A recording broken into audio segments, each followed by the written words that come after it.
moi, ça fait 30 ans que je suis à la CGM. Je suis moi fondateur de la CGM Marrakech à l'époque, Marrakech SFI aujourd'hui. Et rien que dans les 12 dernières années, j'ai été président de la CGM Marrakech, dans le conseil d'administration, au sein du Parlement. Donc mon ADN, c'est la CGM, c'est le militantisme. Donc c'est même pas une question qui s'est posée, Yanni, à moi de manière Yanni, comme ça absolue, c'est une évidence. Et il y a aussi le fait que la période est critique pour nous tous, pour moi-même en tant qu'entrepreneur, pour mes amis entrepreneurs, après l'après-Covid, etc. On sent qu'il y a encore plus de travail à faire et plus d'engagement à avoir dans le cadre de notre militantisme au sein de la CGM. Et la Chambre des conseillers, bien entendu, est un endroit idoine pour changer les choses et faire voter les lois qu'il faut, faire les amendements qu'il faut sur les lois. Et c'est vraiment la raison principale. Pour moi, comme je vous ai dit, c'est une ADN aujourd'hui et je sens qu'il y a plus de travail à faire aujourd'hui qu'hier et c'est la raison principale pour laquelle je me suis représenté, j'ai décidé de me représenter, de présenter ma candidature donc, à la deuxième chambre. La liste que je représente, la liste Safa, est la seule liste où vous avez des membres issus de régions hors Casablanca. Vous savez que la circonscription centre englobe la région de Casablanca-Stad, de Bni Mellal Khnifra, de Draa Tafilalt et de Marrakech-Safi. Toutes les autres listes sont des listes à 100% composées d'entreprises casablancaises. Ça n'enlève rien à leurs compétences. Le souci, c'est que à la Chambre des conseillers, la représentation, elle est territoriale. C'est comme ça que la Constitution a voulu. Il y a une représentation des patrons, une représentation des employeurs. Et notre liste, justement, a cette particularité avec beaucoup de difficultés. On a pu monter cette liste parce que, je vais vous dire très simplement, on avait en 2015, donc avec Mme Merim Ben Saleh Chkroun, on avait 77 sièges dans le collège des grands électeurs qui étaient dédiés aux régions, à Bni Mellal, Draa et Marrakech. Aujourd'hui, on nous a dédié 26 sièges, c'est-à-dire qu'on nous a pris 52 sièges qui sont partis à Casablanca.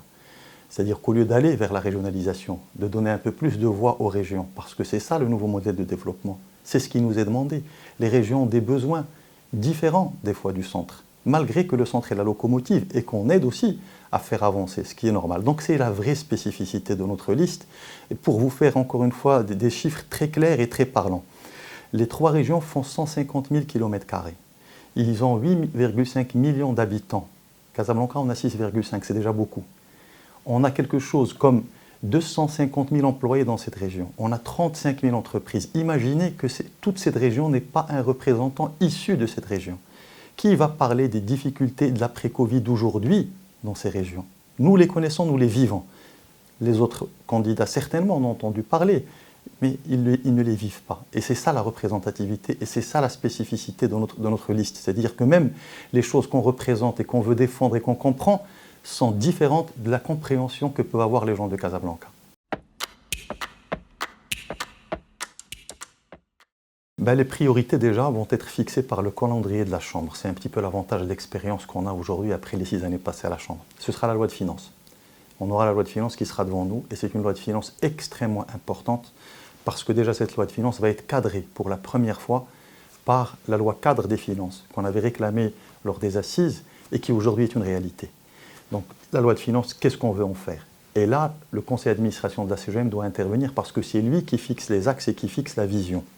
En tant que groupe, forcément, on a des choses personnelles qu'on rajoute, une manière de défendre différente, mais la vraie réflexion et les vrais axes et les vrais indicateurs, ce sont la CGM et le conseil d'administration qui les orientent.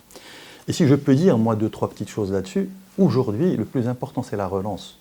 Les PME, les TPE du centre, du nord, du sud, de ce que vous voulez, attendent aujourd'hui une réponse par rapport aux difficultés qu'elles ont, surtout sur le financement. Aujourd'hui, les gens, encore une fois, qui avaient pris les crédits relance, oxygène, etc., sont avec des dettes énormes. Elles ne savent pas comment elles vont faire demain pour pouvoir se refinancer, pour aller encore de l'avant. Moi, je parle encore des entreprises existantes.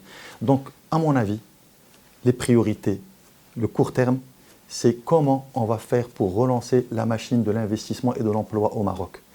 Dans une deuxième phase, on appelle ça du moyen terme, vous savez tous qu'on a encore le chantier de la loi sur la grève et aussi le code du travail. Ces 2 éléments qui plombent les entreprises et leur développement, qu'elles soient des entreprises internationales ou qu'elles soient des entreprises nationales. Donc, encore une fois, je résume, la loi de finances, la relance des entreprises et leur financement, comment on va les aider, comment on va leur réduire les coûts, et puis tout ce qui est sectoriel, le tourisme, comment on va faire avec le tourisme.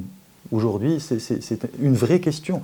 Donc, il y a des choses qui s'imposent d'elles-mêmes, et comme je vous l'ai dit, il y a aussi le conseil d'administration de la CGM qui doit décider comment il veut entreprendre cette nouvelle année et cette nouvelle mandature avec le nouveau gouvernement, qu'on applaudit bien sûr, parce qu'on attendait depuis longtemps cette conjoncture, hein, donc Inch'Allah, qui est favorable, et c'est à nous donc de la mettre en musique, et voilà, Inch'Allah, comme on dit.